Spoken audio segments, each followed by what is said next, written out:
Héra, appelée Junon en romain, est élevée par Océan et Thétis.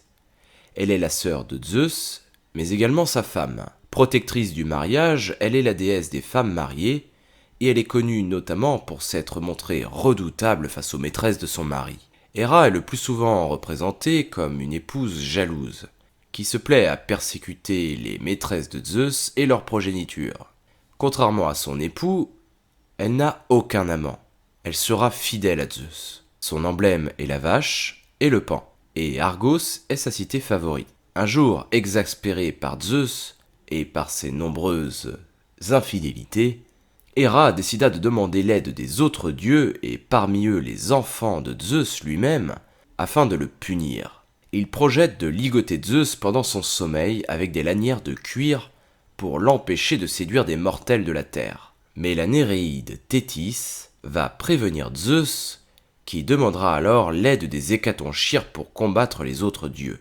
Zeus va alors punir sa femme en lui faisant subir le sort qu'elle lui destinait. Héra sera ligotée par Zeus, mais un temps seulement.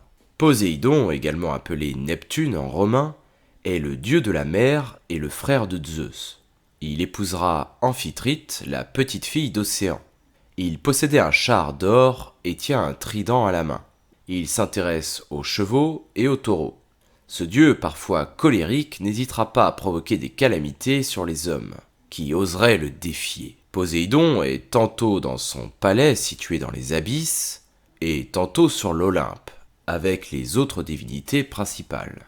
Frère de Zeus, Hadès est le dieu du monde souterrain et des richesses qui y sont enfouies. Il porte un casque qui peut le rendre invisible. Il n'est pas la mort qui est représentée par Thanatos, également appelé Orcus en romain. Hadès ne voulait pas être le roi des enfers, mais il n'a pas eu le choix. Il reste la plupart du temps dans son palais et remonte rarement à la surface. Mais un jour où il effectuait une expédition en surface, il tomba sous le charme de Perséphone, la fille de Zeus et de Déméter.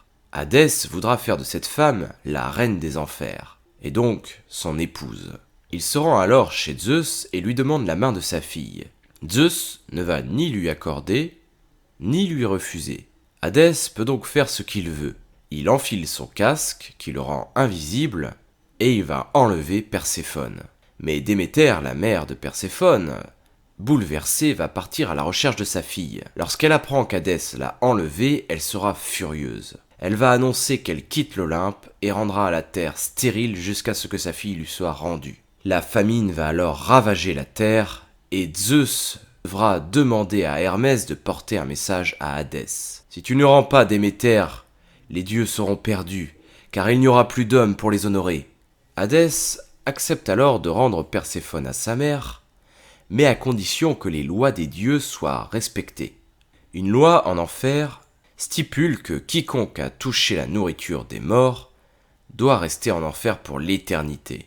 Perséphone avait mangé une grenade, elle doit donc rester aux enfers. Mais Déméter va maintenir ses calamités sur la terre. Zeus demande alors de l'aide à sa mère Rhéa qui mènera les négociations et un accord sera conclu. Perséphone passera l'hiver aux enfers et le reste de l'année à l'air libre. Voilà pourquoi en hiver la nature se met en pause parce que tout simplement Déméter attend le retour de sa fille et rend la terre stérile. Perséphone devient donc la reine des enfers et sera même heureuse aux côtés de son nouveau mari.